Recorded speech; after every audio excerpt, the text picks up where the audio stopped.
अस्सलाम नाज़रीन, मैं हूं असद अली तूर अपने प्रोग्राम असद तूर अनसेंसर्ड में। देखिए, आज हम दो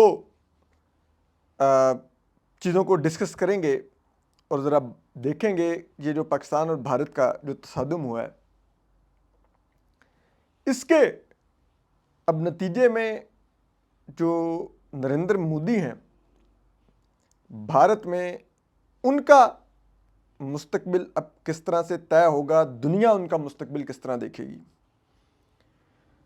और इसी तरह से पाकिस्तान की जो फौजी क़यादत है और जो मौजूदा निज़ाम है, इसके बारे में भी अब मगरिब इसको किस तरह देखेगा। इस जो क्राइसिस का कंक्लूजन है वो क्या, कैसे हुआ, कैसे डील हुआ, क्या क्या चीज़ें थी, इसको मगरिब कैसे देखेगा, ये भी आपको आज असद तूर अनसेंसर्ड में ज़रा इस पर भी बात करेंगे। तो चलिए, सबसे पहले आते हैं भारत की तरफ। देखें, नरेंद्र मोदी ने वैसे तो आज एक बड़ा मानी खेज ट्वीट किया है और उन्होंने कहा है कि स्कोर शीट पर मत जाएं, एक एग्ज़ाम से कुछ तय नहीं होता, अभी और भी होंगे। यानी कि उन्होंने कहा कि ठीक है, हमारे 5 में से चलो 3 तारे गिर गए हैं, हमारे कुछ बेसिस को नुकसान पहुंच गया है, हमारे कुछ शहरों की सिक्योरिटी ख़तरे में पड़ गई थी, लेकिन इससे आप मत। और यही भारत के एयर चीफ भी कह रहे थे, भारतीय जो फ़ज़ाइया के थे, वो ये कह रहे थे कि जी हालत जंग में नुकसानात हो जाते हैं। तो मोदी साहब ये बताने की कोशिश कर रहे थे भारतीय इवाम को कि आप परेशान मत हो, आपका मोराल नहीं गिरना चाहिए, आपको खौफज़दा नहीं होना चाहिए कि हम एक 4 रोज़ा जंग में अगर पाकिस्तान से हमें ज़रा थोड़ी मार शार पड़ गई है तो वो कोई नहीं, इम्तिहान में एक आधे पेपर में बंदा फेल भी हो जाता है। तो वो ये बताने की कोशिश कर रहे थे। लेकिन डोमेस्टिकली और इंटरनेशनली अब नरेंद्र मोदी को बहुत से चैलेंजेस का सामना होगा। डोमेस्टिकली आपको पता है, पिछले इंतखाबात में नरेंद्र मोदी की जमात बीजेपी अच्छा परफॉर्म नहीं कर पाई, बमुश्किल हुकूमत बनाई। कांग्रेस ने कम बैक किया, अपोजिशन ने कम बैक किया, और उसके बाद अब नरेंद्र मोदी की वैसी हुकूमती ग्रिप नहीं है। हाल ही में उन्होंने दिल्ली को जीता है, नो डाउट, और दिल्ली सरकार जीत के उन्होंने अपने दोबारा से धाक बिठाने की कोशिश की है। लेकिन इस क्राइसिस में जिस तरह से भारत के नुकसानात हुए हैं, तो उससे अब नरेंद्र मोदी से अभी तो सारा मीडिया उनके कंट्रोल में है। नरेंद्र मोदी के जितने बिजनेसमैन दोस्त हैं उन्होंने तमाम भारतीय मीडिया खरीदा हुआ है, इसलिए वो जंगी माहौल बना रहा था। स्टूडियो के अंदर ही बैठे बैठे उन्होंने इस्लामाबाद भी तबाह करवा दिया, कराची भी तबाह करवा दिया, लाहौर पर कब्ज़ा करवा दिया, पता नहीं क्या क्या करवा दिया उन्होंने। ठीक है, हालांकि उनका एक कदम इस तरफ नहीं आ सका बॉर्डर के, लेकिन वो स्टूडियो में सब कुछ करवाते जा रहे थे। तो उनका मीडिया तो इस किस्म का है। लेकिन अपोजिशन इस मसले को नहीं जाने देगी, वो उठाएगी कि आपकी क्या हिकमत अमली थी, क्यों हमारी फोर्सेस का इतना नुकसान हुआ, क्यों पाकिस्तान हावी हुआ। और राहुल गांधी अभी से कह रहे हैं, नरेंद्र मोदी को इल्ज़ाम देना शुरू हो गया। उन्होंने कहा कि आपने पाकिस्तान और चीन उनको दोबारा से इकट्ठा कर दिया भारत के ख़िलाफ़, तो ये क्या आपकी हिकमत अमली थी। तो दाखिली तौर पे उनको बड़ा चैलेंज का सामना होगा। उनसे ये भी क्वेश्चन होगा कि आप डिप्लोमेटिकली क्यों फेल हुए। अमेरिका ने कश्मीर का जिक्र शुरू कर दिया। डोनाल्ड ट्रंप कहते हैं मैं कश्मीर का मसला हल कराऊंगा। ना यूरोप हमारे साथ आया, ना अमेरिका आया, ना बरतानिया आया पाकिस्तान पर हमला करने के इस तमाम मामले में। उन्होंने ना हमें सपोर्ट की उस तरह से। हल्की फुल्की सी वो जेडी वेंस ने उसमें कहा कि ठीक है वो कर लें, लेकिन कुछ ऐसा ना करें भारतीय हुकूमत के कोई बड़ा तनाज़ा बन जाए। यानी कि उन्होंने हमें हल्की फुल्की सर्जिकल स्ट्राइक की, उन्होंने हलाशरी दी, लेकिन वो भी बाद में फिर उल्टी गले पड़ गई, वो दौड़ने लग गई। उन्होंने कहा सीज़ फायर करो, फिर उन्होंने कहा कश्मीर पे बात करो, तीसरे मुल्क में बैठो, ये करो वो करो। तो हमें क्या मिला डिप्लोमेटिकली, हम तो सफारती महाज पर भी फेल ठहरे। तो ये चीज़ें नरेंद्र मोदी पर प्रेशर बिल्ड करेंगी। अपोजिशन यहाँ से इस कहानी को लेकर चलेगी और इसके असरात फिर अगले जब भी इंतखाबात होंगे उसमें नरेंद्र मोदी पर पड़ेंगे। फिर अब आते हैं इंटरनेशनली नरेंद्र मोदी के लिए अब क्या चैलेंजेस होंगे। देखिए, मगरिब खुसूसन अमेरिका 90 की दिहाई से भारत पर बड़े पैमाने पर सरमायाकारी कर रहा है। अमेरिकी सदर बिल क्लिंटन आते हैं तो भारत 6 रोज़ा दौरे पर आते हैं तो पाकिस्तान वो 6 घंटे नहीं रुकते। अमेरिकी सदर जॉर्ज डब्ल्यू बुश, जिनके हम फ्रंट स्टेट लाए थे, जनरल मुशर्रफ की बड़ी ज़ाती दोस्ती थी, वो भी भारत 4-5 दिन रुके, पाकिस्तान बमुश्किल 1 दिन रुक के चले गए। ये जाहिर करता था कि भारत की क्या अहमियत है। भारत के साथ अमेरिका ने जोहरी मुआहदा किया, जिससे भारत को एक लिहाज से बहुत एडवांटेज मिला कि भारत अमेरिका से टेक्नोलॉजी ले सकता है, भारत जोहरी मवाद खरीद सकता है, दीगर चीज़ें भी ले सकता है, जिससे भारत अपना न्यूक्लियर प्रोग्राम बहुत एडवांस और सोफिस्टिकेटेड कर सकता है। तो इस किस्म की भारत को भी उन्होंने चीज़ें दी। भारत में बड़े पैमाने पर सरमायाकारी कर रहे हैं। अमेरिका का जो सबसे बड़ी जो मोबाइल फ़ोन्स की जो कंपनी है एप्पल, आईफोन, वो चीन के बाद अब भारत में भी तैयार हो रहे हैं। दीगर चीज़ें बड़ी उनकी सरमायाकारी थी कि भारत को हमने माशी तौर पे भी और मिलिटरीली स्ट्रांग करना है। भारत को वो F-18 जहाज़ भी ऑफ़र कर रहे थे, F-35 तक भी वो भारत से डिस्कस करने को तैयार थे, जो अमेरिका का 5th जनरेशन जहाज़ है। बाकी भी पूरी दुनिया की कंपनियां भारत को, जो भारत अपने लिए ख़रीदना चाहता है वो तैयारा मिल रहा था भारत को। राफेल लेना चाहता था, फ्रांस ने राफेल दिए। पूरी दुनिया की कंपनियां भारत को ना सिर्फ तैयारे ऑफर कर रही थी बल्कि ये भी कह रही थी कि हम आपके मुल्क में इसका मैन्युफैक्चरिंग प्लांट भी लगा सकते हैं। F-16 का भी भारत में लॉकहीड मार्टिन लगाने को तैयार फिर रही थी प्लांट। वजह क्या थी कि भारत 1 अरब 40 करोड़ आबादी का मुल्क, एक तो उसकी कस्टमर मार्केट बहुत बड़ी है कि आपको वहाँ पे बहुत कस्टमर मिलता है। दूसरा, भारत की 13-14 लाख फौज है, चीन का बॉर्डर भारत से लगता है और चीन को भारत के ज़रिए कर्टेल किया जाए और उसके लिए भारत को मिलिटरीली स्ट्रांग किया जाए। इस नज़रिए के तहत पूरा का पूरा मगरिब भारत पर फिदा हुआ था। लेकिन अब जो मगरबी माहिरीन है वो दोबारा अपने ड्राइंग बोर्ड्स पर बैठेंगे कि हम जिस मुल्क पर इन्वेस्ट कर रहे थे वो चीन से क्या लड़ेगा, वो तो पाकिस्तान ने उसको 3-4 दिन में न्यूट्रलाइज कर दिया। तो भारत को अगर हम वेपन्स देंगे भी तो चीन भारत के थ्रेट को तो पाकिस्तान के जरिए न्यूट्रलाइज कर देगा। तो अगर ऐसा चीन कर लेगा तो फिर हम भारत पर इतना सरमायाकारी क्यों करें?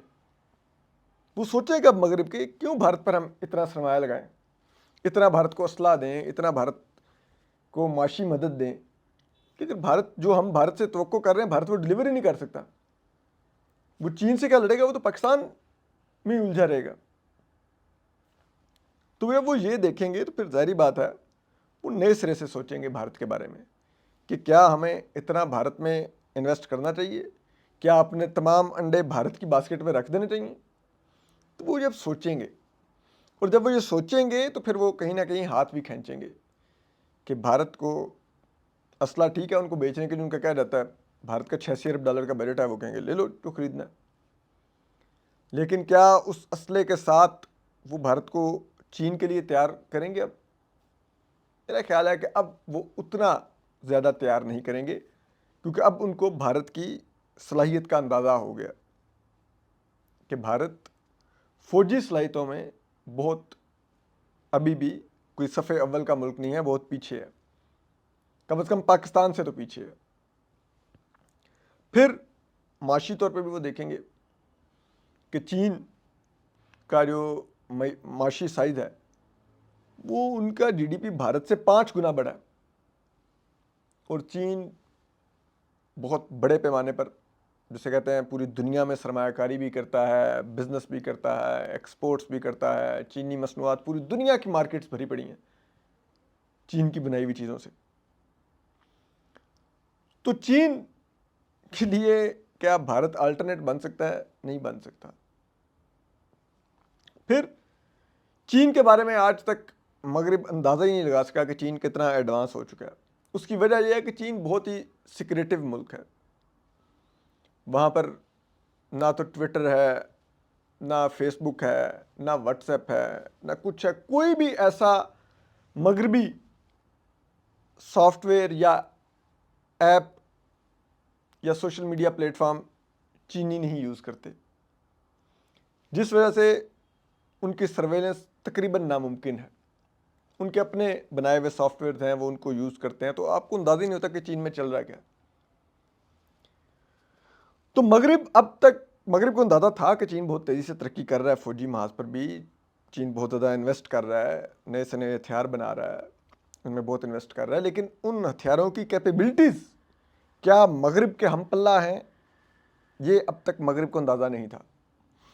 लेकिन इस तनाज़े में मगरिब ने देख लिया कि चीन बहुत आगे जा चुका है और मगरिब के हम पल्ला नहीं, मगरिब से सुपीरियर है चीन की टेक्नोलॉजी। उसने यूरोप का बेहतरीन त्यारा चीनी मिसाइल और चीनी त्यारे से मार गिराया गया, जिससे चीन की डिफेंस कैपेबिलिटीज़ को एक बूस्ट मिला है।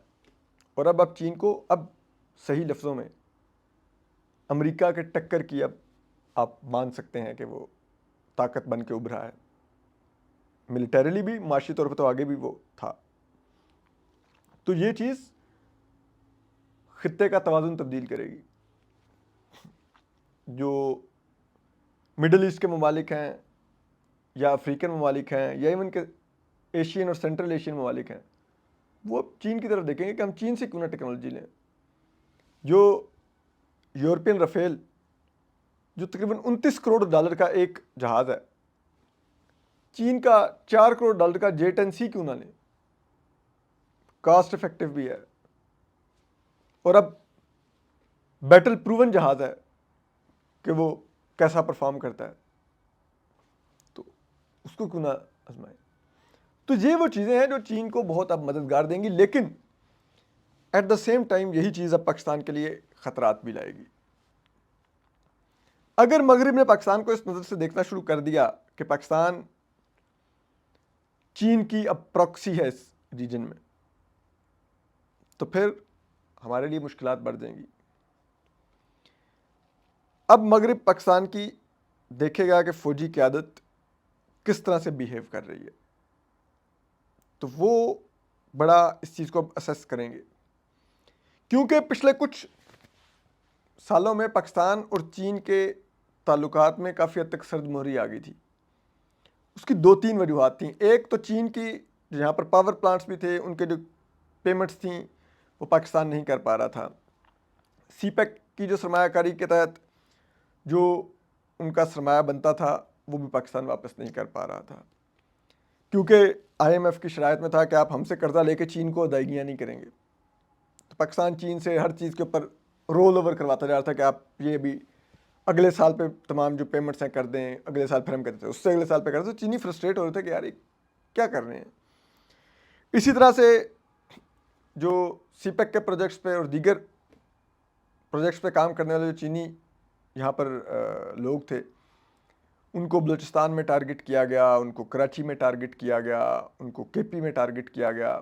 तो वो भी चीन के लिए बहुत कंसर्न थी और बलूचिस्तान की बदअमनी तो चीन के लिए बहुत ज़्यादा कंसर्न का बायस है। और चीन पाकिस्तान से वक्तन फ़वक्तन बूट्स ऑन ग्राउंड का मुतालबा कर रहा था। बूट्स ऑन ग्राउंड में कि चीनी फ़ौजी पाकिस्तान को भेजे और कार्रवाइयाँ करे जो उनके लोगों को मारा गया है, लेकिन पाकिस्तान उसकी इजाज़त नहीं दे रहा था। तो उस वजह से एक सर्द मोहरी आ गई थी पाकिस्तान और चीन में।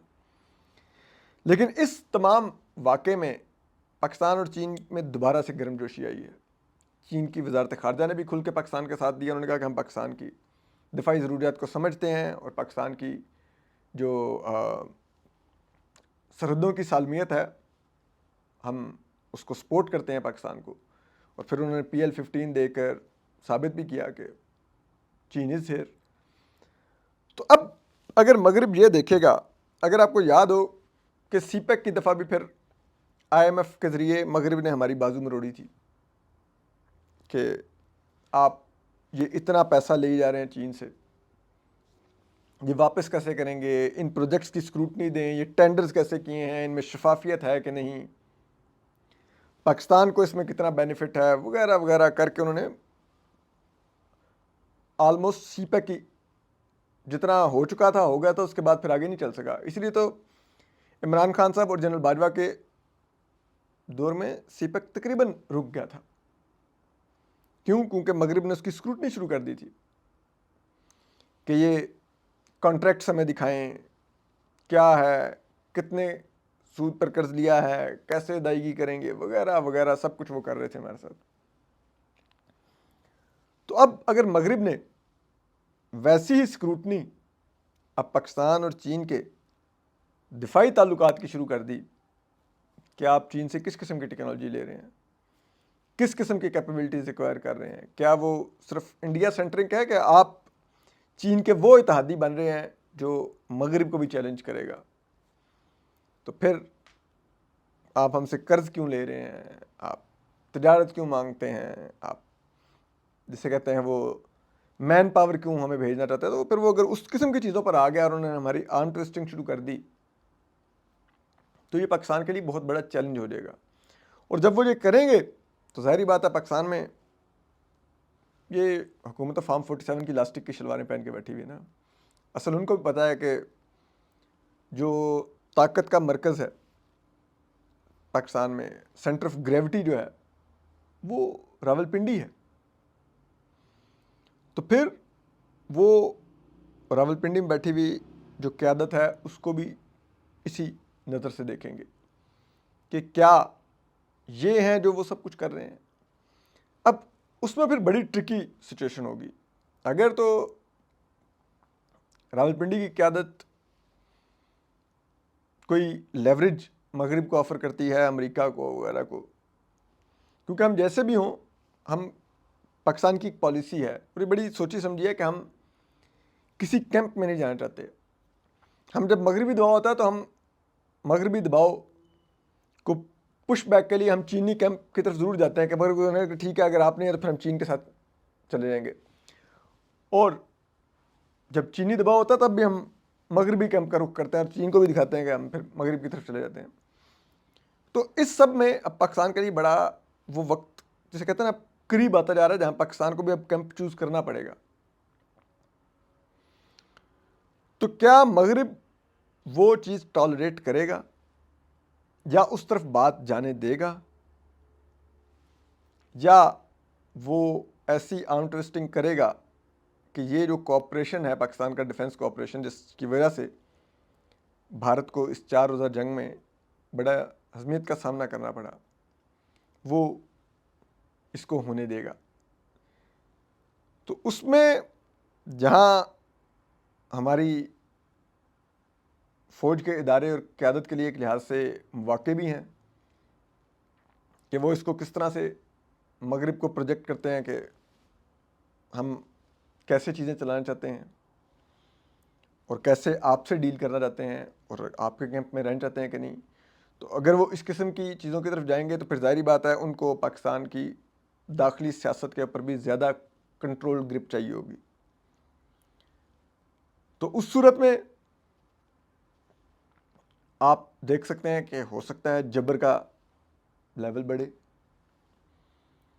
या फिर ये भी हो सकता है कि अगर पाकिस्तान की रियासत ये फैसला लेती है कि नहीं हमने चीनी इन्हिसार बरकरार रखना है चीनी टेक्नोलॉजी, हथियारों, मईशत के ऊपर, तो फिर उस सूरत में वो आप कह सकते हैं कि एक डिफरेंट डायरेक्शन में जा सकते हैं। और अब ये बातें चल रही हैं कि चीन, रूस, पाकिस्तान, ईरान, तुर्की, मलेशिया और कुछ सेंट्रल एशियन ममालिक ये मिलकर एक ब्लॉक बना लें।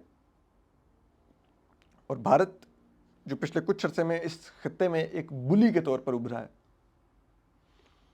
उसके नेपाल से भी ताल्लुकात ख़राब हैं, मालदीव से भी ख़राब हैं, बांग्लादेश से भी ख़राब हो चुके हैं, अब तो पाकिस्तान से तो हमेशा से रहे हैं ख़राब, श्रीलंका से नहीं ताल्लुकात ठीक। तो ऐसे में वो जो बुली है उसको पाकिस्तान किस हद तक चैलेंज कर सकता है, उसका इन्हिसार इस तमाम अब इस ग्रेट गेम पर होगा कि किस तरह चलेगी। तो हम आपको अपडेट करते रहेंगे। अपना ख्याल रखिए। अल्लाह हाफ़िज़।